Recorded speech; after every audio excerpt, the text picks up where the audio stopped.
안녕하십니까, 이미정 권사입니다. 네, 오늘은 지난 시간에 이어서 여호수아서 6장을 들어가도록 하겠습니다. 여호수아 6장은 너무나 유명한 여리고 정복의 이야기죠.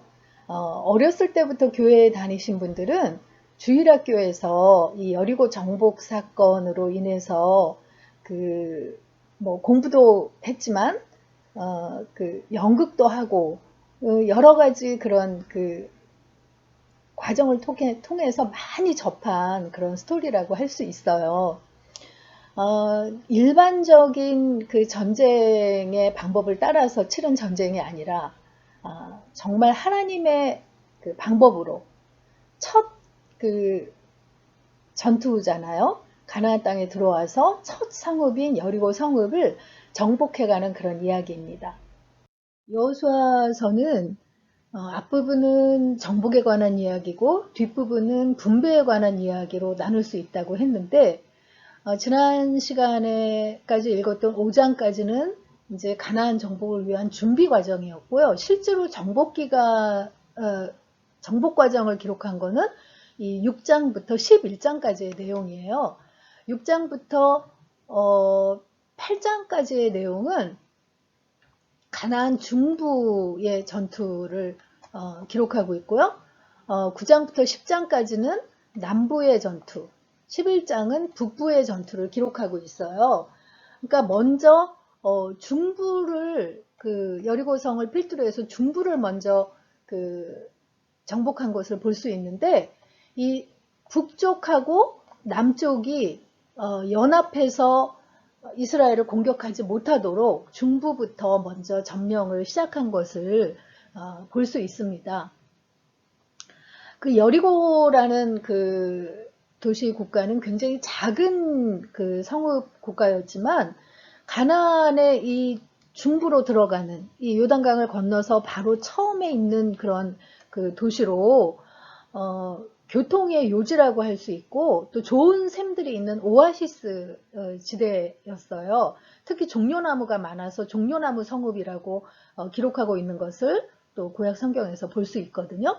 그래서 그 여호수아의 군대가 가나안의 남북 연합 작전을 차단하기 위해서 그 여리고를 정복함으로써 교두보 역할을 하는 그런 그 역사를 기록하게 되는 거죠. 이 여리고는 굉장히 가파른 경사지대에 있었어요. 나중에 이제 그 뒤에 넘어가서 입체지도로 보면 더 잘 알 수 있을 텐데 그 적들의 침입에 대비해서 성 밖으로도 이렇게 석조 장애물을 설치하고 가파른 지대에 이렇게 내벽과 외벽으로 아주 견고한 성읍을 쌓았기 때문에 여기에 접근하는 적군은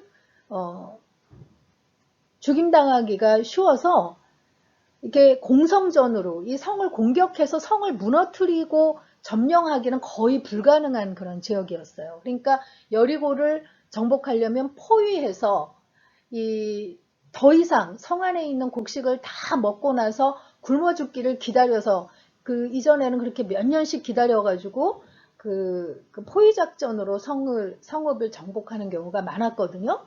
그렇게 점령할 수밖에 없는 그런 성읍이었는데 지금 이 시점에서 그렇게 포위 작전으로 여기를 기다리다가는 다른 데서 연합해서 공격해가지고 공격당할 수가 있기 때문에 그런 포위 작전으로는 안 되는 거죠. 단기간에 정복해야 하는 그런 입장이 있는 거죠.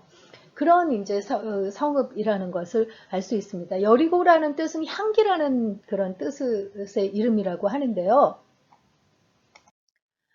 지금 아까 말씀드린 것처럼 이렇게 입체지도로 보면 이 골짜기에서 고지대로 들어가는 곳이기 때문에 가파른 그런 경사지대에 있는 것을 알 수 있습니다.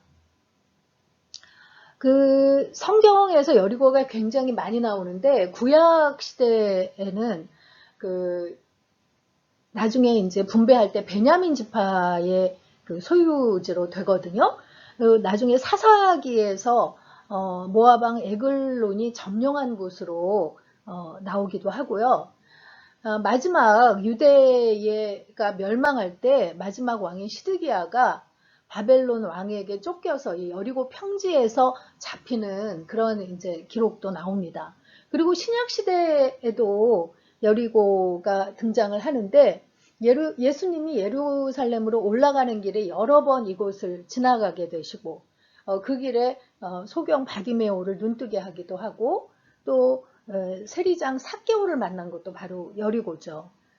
또 선한 사마리아 사람의 비유가 된 그 비유가 되는 그 무대가 되는 그런 지점도 바로 여리고라는 것을 알 수 있습니다. 그 세계에서 가장 오래된 그런 도시 중에 하나라고 하는데요.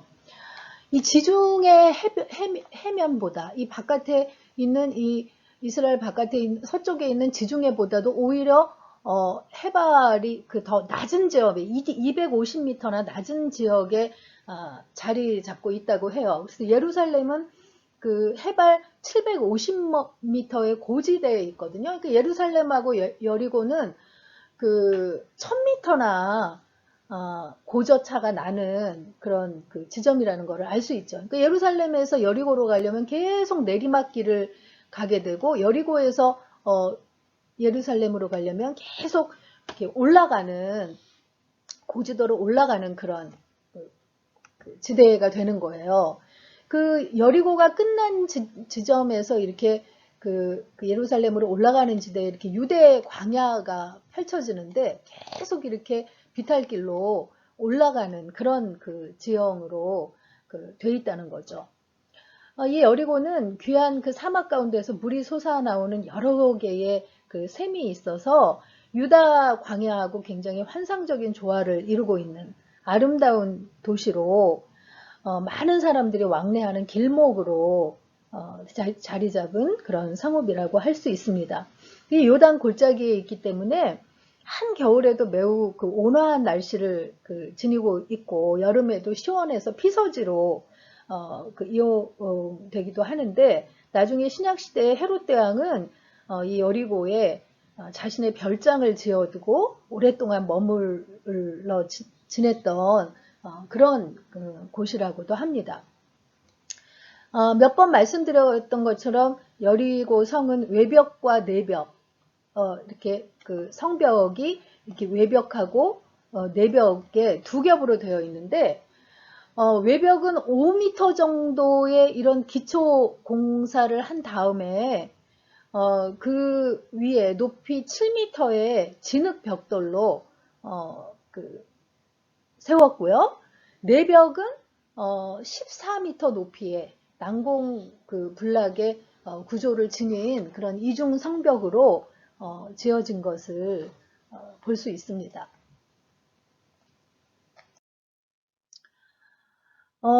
여호수아 이제 6장에서는 하나님께서 여호수아에게 여리고성을 정복할 방법을 알려주시고 그 다음에는 또 여호수아가 백성들에게 하나님께서 명령하신 대로 그대로 또 순종해서 명령해가지고 그것을 시행하도록 하는 것을 볼 수 있습니다. 어떤 명령을 하셨냐면 이렇게 난공불락의 성읍이기 때문에 일반적인 뭐 공성전이나 포위전으로는 그 성읍을 점령할 수가 없었어요. 그래서 하나님의 방법으로 이 성읍을 허락해 주시는데 모든 군사가 성 주위를 6일 동안 매일 한 번씩 돌으라고 명령을 하시는 거예요. 그래서 여호수아가 백성들에게 제사장들한테 먼저 너희는 언약궤를 메고 이렇게 서라라고 명령을 합니다. 그리고 제사장 중에서 7명은 양각 나팔을 잡고 여호와의 궤 앞에서 나가라고 해요. 양각 나팔이라는 거는 우리 양 염소할 때 그 양의 뿔 각자에서 양의 뿔로 만든 나팔을 말하는 거예요. 그래서 그 양각 나팔을 들고 여호와의 궤 앞에 나아가고요. 그 다음에 무장한 군사들이 이 여호와의 궤 앞에 군사들이 맨 먼저 이제 쓰게 되는 거죠. 그렇게 돌라고 이제 명령을 해요. 그래서 그 순서를 보자면 무장한 군사들이 맨 먼저 앞서게 되고 그 다음에 이제 양각 나팔을 든 일곱 제사장들이 앞서고 그 다음에 여호와의 궤를 맨 제사장들이 뒤를 따르고 그 다음에 이제 그 궤하고 조금 거리를 두잖아요. 우리 그때 1km 정도 2000규빗 정도를 떨어져서 이제 후발대의 군사들 또 이제 그 공격할 수도 있으니까 후발대의 군사들이 뒤에 그 무장한 자들이 쓰고 그 다음에 이제 백성들이 그 뒤를 따라서 이런 순서로 매일 하루에 한 번씩 6번을 6일 동안을 도르라고 그 명령하신 대로 이제 순종을 하는 거예요. 그런데 여호수아가 그 백성들에게 어떻게 명령을 하냐면 절대 소리를 내지 말라는 거예요. 너희 목소리가 들리지 않게 하라. 한마디도 입 밖에 내지 말고 있다가 내가 너희에게 외쳐라 하고 명령할 때 큰 소리로 외치라고 이렇게 명령을 합니다. 굉장히 지혜로운 명령이죠. 왜냐하면 사실 이렇게 수많은 사람이 이렇게 성을 돌다 보면 사람이 각각 자기 생각이 있는데 얼마나 이게 지금 이상한 행동인지 이래가지고 성이 무너진다니 말이나 돼? 이러면서 수근수근하고 뭐 불평이 생기고 이렇게 할 수도 있잖아요. 근데 일체 목소리를 내지 말고 조용히 이 성을 돌다가 나중에 내가 외쳐라 할 때만 함성을 지르라고 이렇게 명령을 한 거예요. 그렇게 6일 동안 그 성을 돌고 나서 7째 날 새벽이 됐는데 이스라엘 백성들이 새벽 동이 트자 일찍 일어나서 전과 같이 성을 돌았는데 이날만은 7번을 돌라고 명령을 하신 거죠. 그래서 그 7째 날이 돼서 제사장들이 나팔을 불 때 여호수아가 여호와께서 너희에게 이 성을 주셨다. 그래서 이 성과 그 가운데 있는 모든 것을 하나님께 온전히 바치라. 그런데 기생 라합과 그 집에 동거하는 자들은 모두 살려주라. 오직 너희는 그 바친 물건에 손대지 말고 음금과 동철 기구들은 여호와의 곳간에 드려라 라고 이렇게 명령을 합니다. 그리고 나서 이제 백성과 제사장들이 여호수아의 말에 순종한 내용이 이제 이어지고 있죠. 제사장들이 나팔을 부니까 나팔 소리를 듣고서 백성들이 이제 여호수아가 외쳐라 하는 소리에 큰 소리로 외치니까 그 난공불락의 성이 이렇게 무너져 내리는 거예요. 이렇게 여호수아의 지휘 아래 그 백성들이 그 함성을 지를 때에 여리고 성읍이 이렇게 무너지게 되는데 성 안에 있는 사람들 남자나 여자나 어른이나 아이를 가리지 않고 모두 전멸시켜서 왜냐하면 이게 이제 그 가나안 땅의 첫 성읍이잖아요. 그래서 하나님께서 물론 이 가나안 땅의 백성을 진멸하라고 진멸법으로 그 명령을 내리셨기 때문에 그렇기도 하는데 그 다음에 다른 성읍들은 전리품들을 취하게 하시거든요. 근데 이건 첫 성읍이기 때문에 전부 이렇게 불로 태워서 하나님 앞에 희생 제물로 바치라고 이렇게 명령을 하는 거죠. 라합과 그 가족만 빼고요.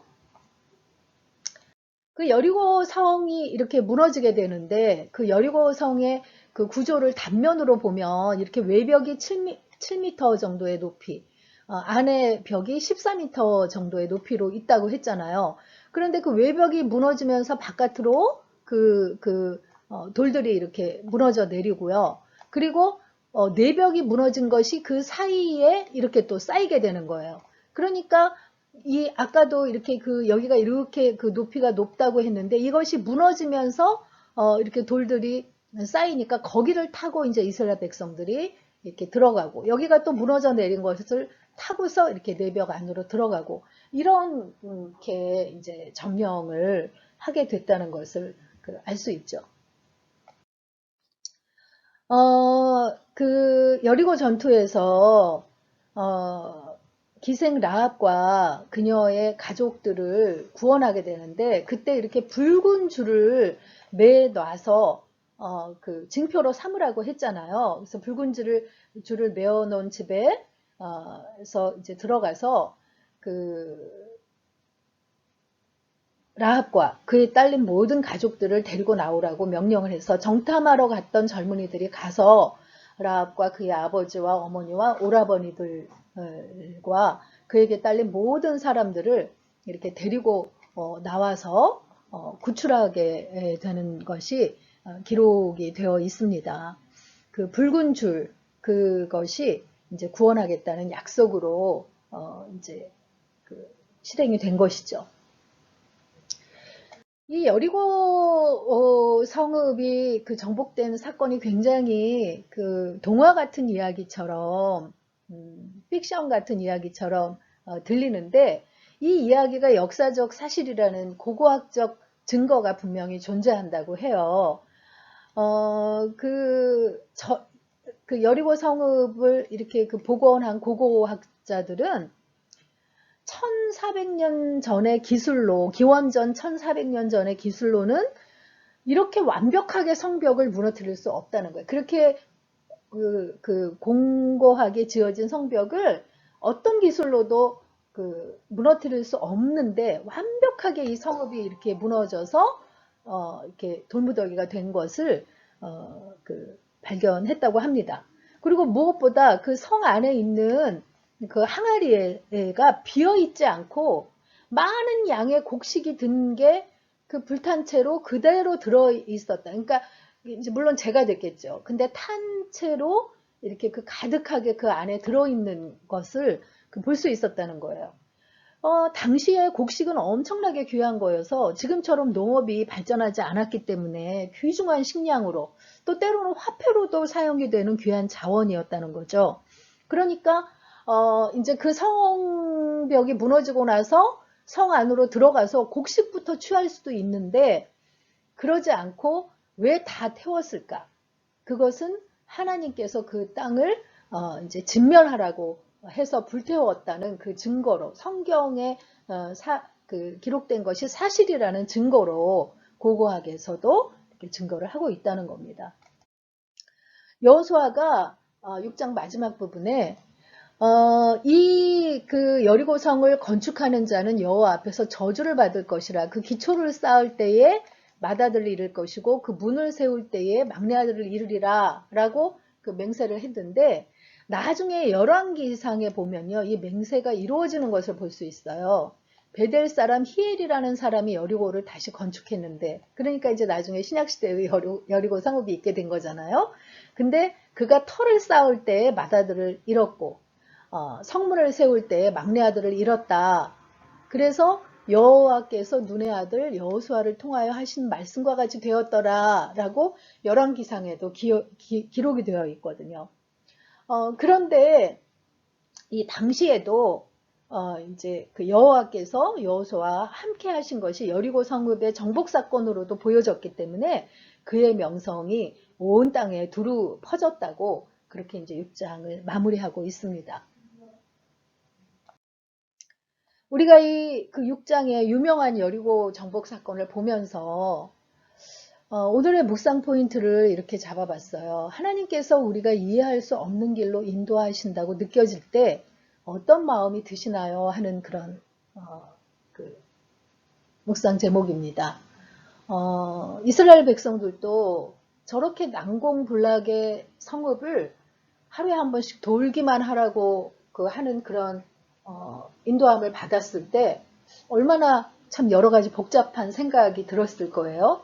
그런데 여호수아가 명령한 대로 잠잠히 순종할 때에 그런 하나님의 기적과 같은 섭리가 일어나게 된 거잖아요. 그래서 우리가 이해할 수 없는 길로 하나님이 인도한다고 하신다고 느껴질 때 그렇게 잠잠히 순종할 수 있겠는가 하는 것을 한번 묵상해보는 그런 시간을 가져봤으면 좋겠습니다. 네, 여호수아 6장 읽고 마치도록 하겠습니다. 6장 이스라엘 자손들로 말미암아 여리고는 굳게 닫혔고 출입하는 자가 없더라. 여호와께서 여호수아에게 이르시되 보라 내가 여리고와 그 왕과 용사들을 내 손에 넘겨주었으니 너희 모든 군사는 그 성을 둘러 성 주위를 매일 한 번씩 돌되 엿새 동안을 그리하라. 제사장 7은 7 양각 나팔을 잡고 언약궤 앞에서 나아갈 것이요 7째 날에는 그 성을 7번 돌며 그 제사장들은 나팔을 불 것이며 제사장들이 양각 나팔을 길게 불어 그 나팔 소리가 너희에게 들릴 때에는 백성은 다 큰 소리로 외쳐 부를 것이라. 그리하면 그 성벽이 무너져 내리리니 백성은 각기 앞으로 올라갈지니라 하시매 눈의 아들 여호수아가 제사장들을 불러 그들에게 이르되 너희는 언약궤를 메고 제사장 7은 양각 나팔 7을 잡고 여호와의 궤 앞에서 나아가라 하고 또 백성에게 이르되 나아가서 그 성을 돌되 무장한 자들이 여호와의 궤 앞에서 나아갈지니라 하니라. 여호수아가 백성에게 이르기를 마침에 제사장 7은 양각 나팔 7을 잡고 여호와 앞에서 나아가며 나팔을 불고 여호와의 언약궤는 그 뒤를 따르며 그 무장한 자들은 나팔 부는 제사장들 앞에서 행진하며 후군은 궤 뒤를 따르고 제사장들은 나팔을 불며 행진하더라.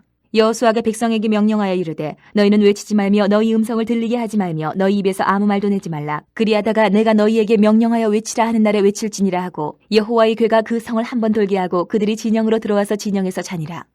또 여호수아가 아침에 일찍 일어나니 제사장들이 여호와의 궤를 메고 제사장 7은 양각 나팔 7을 잡고 여호와의 궤 앞에서 계속 행진하며 나팔을 불고 무장한 자들은 그 앞에 행진하며 후군은 여호와의 궤 뒤를 따르고 제사장들은 나팔을 불며 행진하니라. 그 둘째 날에도 그 성을 한 번 돌고 진영으로 돌아오니라. 엿새 동안을 이같이 행하니라. 7째 날 새벽에 그들이 일찍이 일어나서 전과 같은 방식으로 그 성을 7번 도니 그 성을 7번 돌기는 그날뿐이었더라. 7번째에 제사장들이 나팔을 불 때에 여호수아가 백성에게 이르되 외치라 여호와께서 너희에게 이 성을 주셨느니라. 이 성과 그 가운데 있는 모든 것은 여호와께 온전히 바치되 기생 라합과 그 집에 동거하는 자는 모두 살려주라. 이는 우리가 보낸 사자들을 그가 숨겨주었음이니라. 너희는 온전히 바치고 그 바친 것 중에서 어떤 것이든지 취하여 너희가 이스라엘 진영으로 바치는 것이 되게 하여 고통을 당하게 되지 아니하도록 오직 너희는 그 바친 물건에 손대지 말라. 은금과 동철 기구들은 다 여호와께 구별될 것이니 그것을 여호와의 곳간에 들을지니라 하니라. 이에 백성은 외치고 제사장들은 나팔을 불매 백성이 나팔 소리를 들을 때에 크게 소리질러 외치니 성벽이 무너져 내린지라. 백성이 각기 앞으로 나아가 그 성에 들어가서 그 성을 점령하고 그 성 안에 있는 모든 것을 온전히 바치되 남녀노소와 소와 양과 나귀를 칼날로 멸하니라. 여호수아가 그 땅을 정탐한 두 사람에게 이르되 그 기생의 집에 들어가서 너희가 그 여인에게 맹세한 대로 그와 그에게 속한 모든 것을 이끌어내라 하매 정탐한 젊은이들이 들어가서 라합과 그의 부모와 그의 형제와 그에게 속한 모든 것을 이끌어내고 또 그의 친족도 다 이끌어내어 그들을 이스라엘의 진영 밖에 두고 무리가 그 성과 그 가운데 있는 모든 것을 불로 사르고 은금과 동철기구는 여호와의 집 곳간에 두었더라. 여호수아가 기생 라합과 그의 아버지의 가족과 그에게 속한 모든 것을 살렸으므로 그가 오늘까지 이스라엘 중에 거주하였으니 이는 여호수아가 여리고를 정탐하려고 보낸 사자들을 숨겼음이었더라. 여호수아가 그때 맹세하게 하여 이르되 누구든지 일어나서 이 여리고 성을 건축하는 자는 여호와 앞에서 저주를 받을 것이라. 그 기초를 쌓을 때에 그 마다들을 잃을 것이요 그 문을 세울 때에 그의 막내 아들 이르리라 하였더라. 여호와께서 여호수아와 함께 하시니 여호수아의 소문이 그 온 땅에 퍼지니라.